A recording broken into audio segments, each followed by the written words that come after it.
Hello friends, कैसे हैं। इस वीडियो में हम समझेंगे जो सार्स कोवी 2 वायरस है, जो कोरोना वायरस है, उसमें एंटीजन एंटीबॉडी टेस्ट जो होते हैं, डायग्नोस्टिक टेस्ट चेक करने के लिए जो होते हैं वो क्या होते हैं, वो हम समझेंगे। रैपिड टेस्ट क्या होते हैं ये इस वीडियो में हम समझते हैं।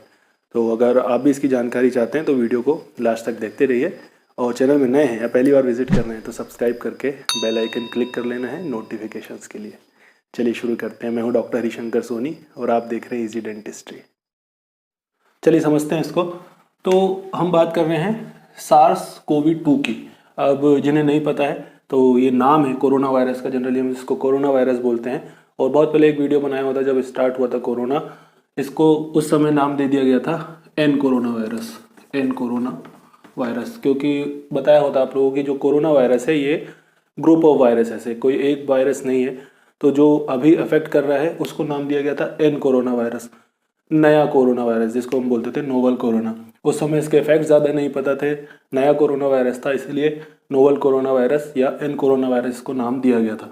अभी इसका नाम हो गया है SARS CoV 2 severe acute respiratory syndrome corona virus 2।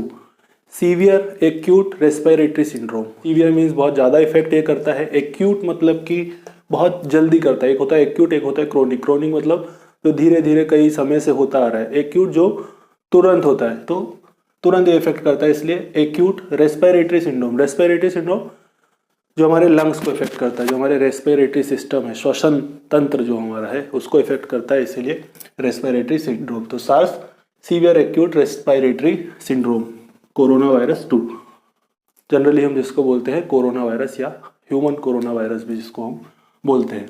तो हम इस वीडियो में बात कर रहे हैं टेस्टिंग की। इसको टेस्ट कैसे किया जाता है, डायग्नोस कैसे किया जाता है।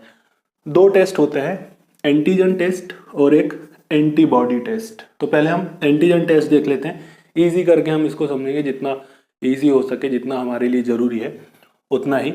तो एंटीजन एंटीबॉडी टेस्ट हम इसमें समझ रहे हैं। तो एंटीजन टेस्ट के लिए सबसे पहले हमें एंटीजन समझना होगा और एंटीबॉडी समझना होगा कि ये होता क्या है।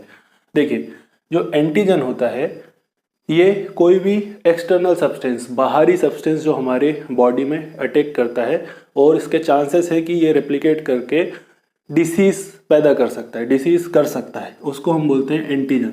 तो एंटीजन जहाँ भी आए आप समझ जाए कि ये हमारी बॉडी का एलिमेंट नहीं है, कोई बाहरी एलिमेंट है, बाहरी तत्व है जो हमें नुकसान कर सकता है, डिसीज कर सकता है। अब उसके बाद एक वर्ड आता है एंटीबॉडी। इस समय आपने काफ़ी सुना होगा। तो एंटीबॉडी और एंटीजन दोनों विपरीत हैं। एंटीबॉडी मतलब ये हमारे बॉडी से प्रोड्यूस होती है। जब भी कोई एंटीजन हमारी बॉडी में एंटर करेगा तो हमारी बॉडी हमें प्रोटेक्ट करने के लिए एंटीबॉडीज बनाती है।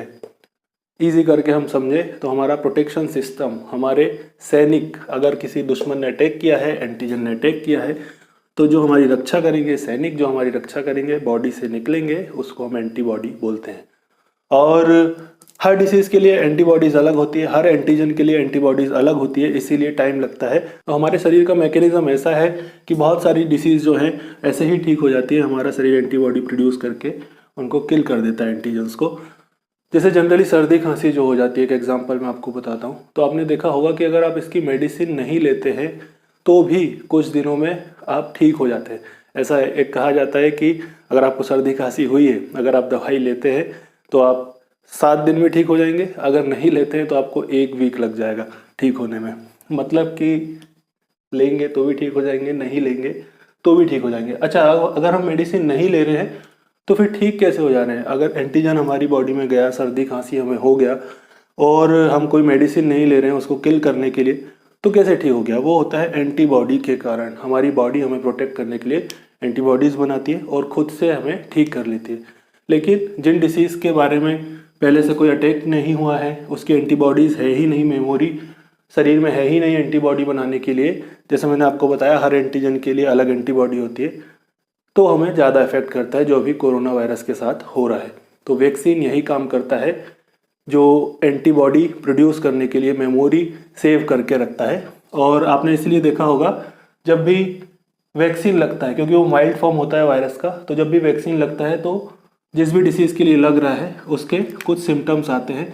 इसलिए आपने सुना होगा जब भी वैक्सीन लगता है तो थोड़ा सा फीवर आता है, क्योंकि वो माइल्ड फॉर्म के वायरसेस होते हैं जो कोई आपको हार्म नहीं करते हैं, लेकिन इन्फेक्शन प्रोड्यूस करते हैं ताकि एंटीबॉडी बन जाए और मेमोरी उसकी स्टोर रहे। आगे कभी कोरोना वायरस का अटैक होगा तो एंटीबॉडीज़ डेवलप होंगी और हम सिक्योर रह जाएंगे। चलिए, ये थोड़ा सा हमने वैक्सीन और उसके बारे में समझ लिया। अभी हम टेस्ट की बात कर रहे हैं। तो एंटीजन टेस्ट दो टाइप के होते हैं इसमें। एक होता है RT-PCR, जिसके बारे में हमने पहले समझा हुआ है, reverse transcription polymerase chain reaction. अगर इसको आप अभी समझना चाहते हैं तो इस वीडियो के ऊपर एक लिंक आ जाएगी, उसको क्लिक करके आप देख सकते हैं, या फिर बाद में देखना चाहते हैं तो मैं डिस्क्रिप्शन में लिंक दे दूंगा, वहाँ से देख सकते हैं।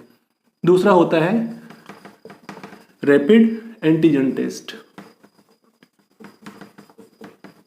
अब ये होता क्या है? एंटीजन टेस्ट की हम बात कर रहे हैं तो RT-PCR और रैपिड एंटीजन टेस्ट दोनों में हम एंटीजन का पता लगाते हैं, मतलब जिसके कारण बीमारी हो रही है उसका हम पता लगाते हैं कि जो हमने सैंपल लिया है उसमें कोरोना वायरस है या नहीं है। RT-PCR हमने पहले समझ लिया है। रैपिड एंटीजन टेस्ट में हम क्या करते हैं, जो सलाइवा सैंपल है वो नेजल स्वेब होता है, नाक से आपने देखा होगा स्वेब लिया जाता है और इससे जो किट्स है इसको टेस्ट किया जाता है। इसमें ये देखा जाता है कि एंटीजन है या नहीं, जो कोरोना वायरस है या नहीं।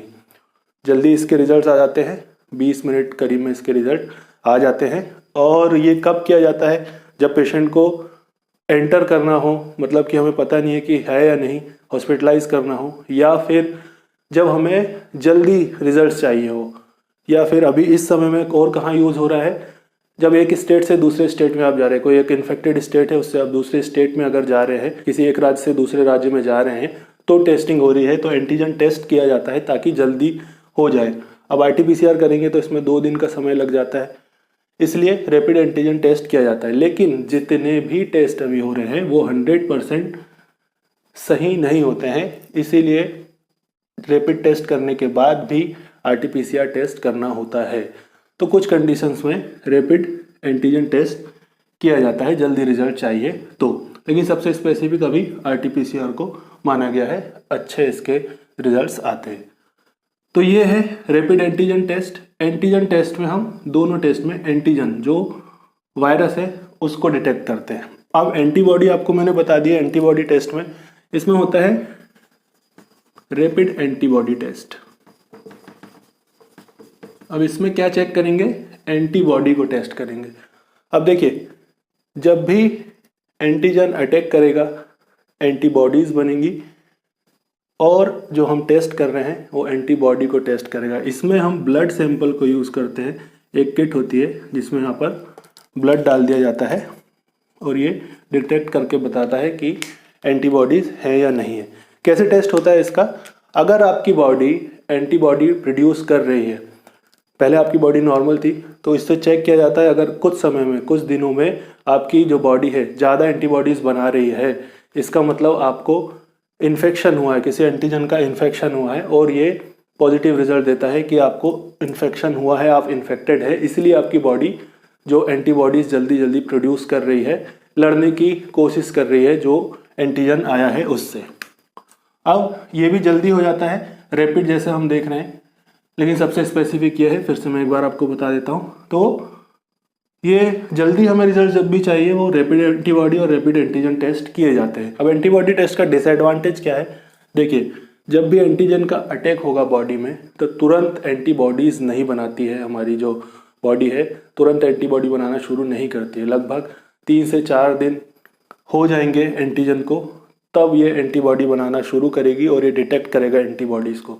मतलब अगर इन्फेक्शन हो गया है, एंटीजन अटैक कर दिया है, कोरोना वायरस अटैक कर दिया है, तो भी 3-4 दिन तक एंटीबॉडी टेस्ट नेगेटिव आता रहेगा।